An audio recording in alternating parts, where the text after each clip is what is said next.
नमस्कार दोस्तों, स्वागत है आपका हमारे चैनल पर। आज हम बात करेंगे एक ऐसे त्योहार की जो हमारे देश में बड़े ही धूमधाम से मनाया जाता है, नवरात्रि।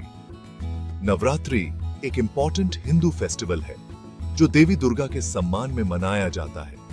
ये 9 दिन और रातें शक्ति, भक्ति, म्यूजिक और रंगों का एक अद्भुत संगम लेकर आते हैं। तो दोस्तों, तैयार हो जाइए, क्योंकि आज हम इस वीडियो में नवरात्रि के 10 इंपॉर्टेंट पहलुओं के बारे में जानेंगे जो इसे इतना स्पेशल बनाते हैं।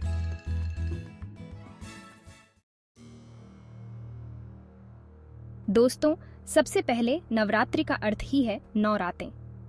ये 9 दिन देवी दुर्गा के 9 अलग अलग रूपों शैलपुत्री, ब्रह्मचारिणी, चंद्रघंटा, कुष्मांडा, स्कंदमाता, कात्यायनी, कालरात्रि, महागौरी और सिद्धिदात्री की पूजा के लिए समर्पित होते हैं।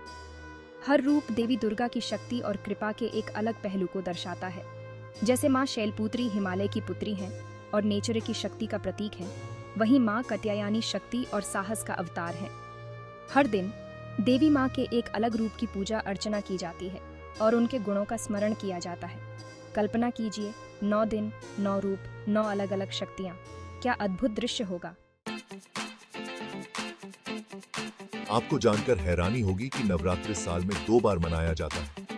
जी हाँ, एक बार बसंत ऋतु में और एक बार शरद ऋतु में। बसंत नवरात्रि, जिसे चैत्र नवरात्रि भी कहते हैं, वो मार्च अप्रैल के महीने में आती है और शरद नवरात्रि, जिसे शरद नवरात्रि भी कहते हैं, वो सितंबर अक्टूबर के महीने में आती है। दोनों ही नवरात्रि का अपना महत्व है, लेकिन शरद नवरात्रि ज्यादा धूमधाम से मनाई जाती है। चारों तरफ रौनक ही रौनक होती है, मेले लगते हैं और लोग गरबा और डांडिया जैसे लोक नृत्यों का आनंद लेते हैं। तो दोस्तों, आपको कौन सी नवरात्रि ज्यादा पसंद है? हमें कमेंट करके जरूर बताइएगा। नवरात्रि सिर्फ देवी दुर्गा का ही त्योहार नहीं है, बल्कि ये त्रिदेवियों देवी दुर्गा, देवी लक्ष्मी और देवी सरस्वती का मिलन है। ये तीनों देवियां मिलकर एक अद्वितीय शक्ति का त्रिकोण बनाती हैं। ये 9 दिन इन तीनों देवियों के बीच बांटे गए हैं, जो हमारे जीवन के विभिन्न पहलुओं का प्रतिनिधित्व करते हैं।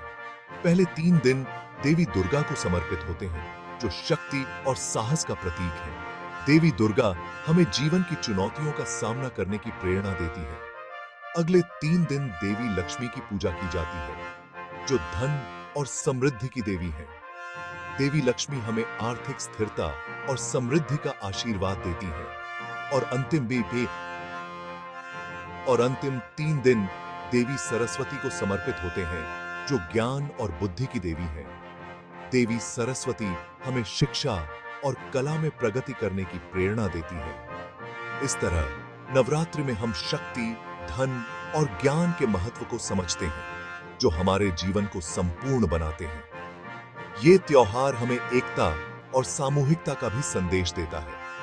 तीनों देवियों की पूजा करके हम अपने जीवन में संतुलन लाते हैं और एक सक्सेसफुल एवं सुखी जीवन की ओर अग्रसर होते हैं। नवरात्रि हमें यह सिखाती है कि शक्ति, समृद्धि और ज्ञान के बिना जीवन अधूरा है। नवरात्रि के दौरान कई भक्त उपवास रखते हैं। यह उपवास केवल एक धार्मिक अनुष्ठान नहीं है, बल्कि यह एक गहरी आध्यात्मिक प्रक्रिया है। उपवास का उद्देश्य सिर्फ भूखा रहना नहीं होता, बल्कि ये तो एक तरह की तपस्या है, जिससे हम अपने मन को नियंत्रित करना सीखते हैं। यह आत्मसंयम और आत्मनियंत्रण का प्रतीक है। यह हमारे शरीर और मन को शुद्ध करता है और हमें आध्यात्मिक रूप से बलवान बनाता है। इस दौरान की गई प्रार्थना और ध्यान हमें आंतरिक शांति और संतुलन प्रदान करते हैं। भक्त पूरे दिन देवी माँ की पूजा अर्चना करते हैं, भजन कीर्तन करते हैं और देवी माँ से अपनी मनोकामनाएं पूरी करने की प्रार्थना करते हैं। यह समय भक्ति और श्रद्धा का होता है। कई लोग 9 दिनों तक फलाहार करते हैं या फिर एक समय भोजन करते हैं। यह उनके शरीर को शुद्ध करने और आत्मा को शांति देने का एक तरीका है। उपवास का तरीका चाहे जो भी हो, लेकिन उसके पीछे जो भावना होती है, वो होती है देवी माँ के प्रति समर्पण और श्रद्धा। यह समर्पण हमें आध्यात्मिक रूप से मजबूत बनाता है। तो दोस्तों, आप नवरात्रि में उपवास रखते हैं या नहीं? हमें कमेंट करके जरूर बताइएगा। आपके अनुभव और विचार हमारे लिए महत्वपूर्ण हैं। नवरात्रि का त्योहार सिर्फ उपवास और पूजा पाठ तक ही सीमित नहीं है। यह त्योहार हमारे जीवन में एक महत्वपूर्ण स्थान रखता है और हमें आत्मशुद्धि और आत्मसंयम का पाठ पढ़ाता है। इस त्योहार का संबंध एक महान गाथा से भी है, देवी दुर्गा और महिषासुर के युद्ध की गाथा। यह गाथा हमें साहस और शक्ति का महत्व सिखाती है। महिषासुर एक शक्तिशाली राक्षस था जिसने त्रिदेवों को भी हरा दिया था। उसकी शक्ति और अत्याचार से सभी देवता भयभीत हो गए थे। उसके अत्याचारों से परेशान होकर सभी देवता देवी दुर्गा के पास गए और उनसे सहायता की याचना की।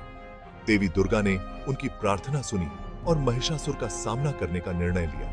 देवी दुर्गा ने महिषासुर से युद्ध किया और 9 दिन तक चले। इस भीषण युद्ध के बाद उन्होंने अपनी अद्वितीय शक्ति और साहस का प्रदर्शन किया।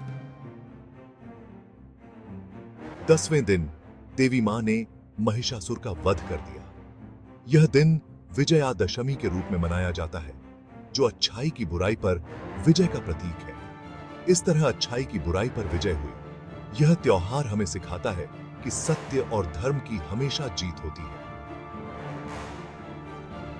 नवरात्रि हमें यही संदेश देती है कि हमें कभी भी बुराई के आगे झुकना नहीं चाहिए और हमेशा सच्चाई और धर्म के लिए लड़ते रहना चाहिए। यह त्योहार हमें आत्मविश्वास और साहस का पाठ पढ़ाता है और हमेशा सच्चाई और धर्म के लिए लड़ते रहना चाहिए। नवरात्रि का यह संदेश हमें जीवन में हर कठिनाई का सामना करने की प्रेरणा देता है।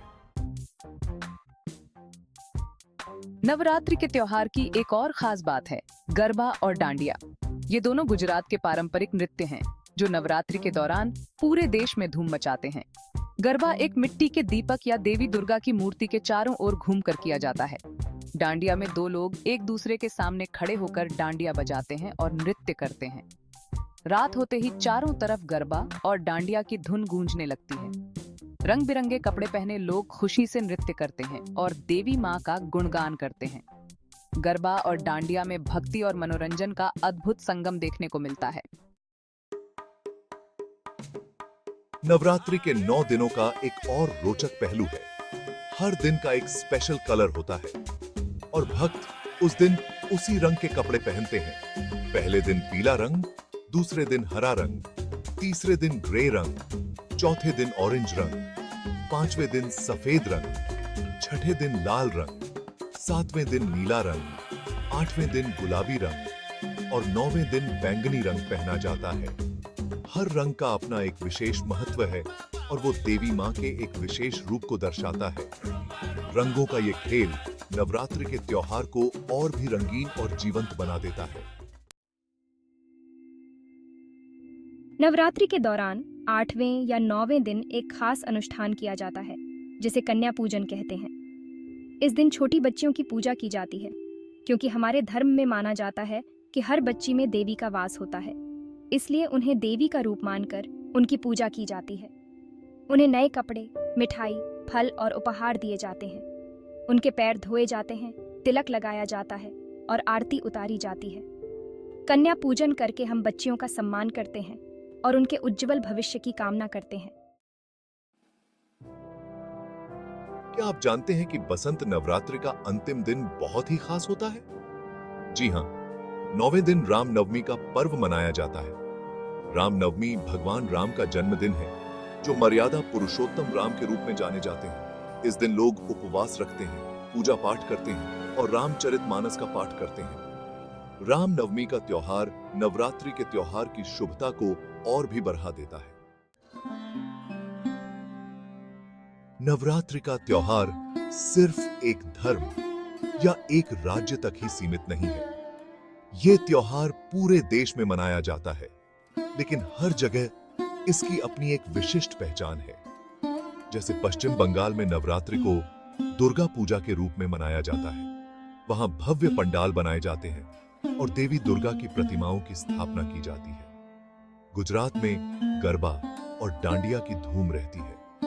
दक्षिण भारत में नवरात्रि को बोम्मई कोलू के रूप में मनाया जाता है। जिसमें घरों में गुड़िया सजाकर रखी जाती है। तो दोस्तों, ये थी नवरात्रि की रंगारंग दुनिया।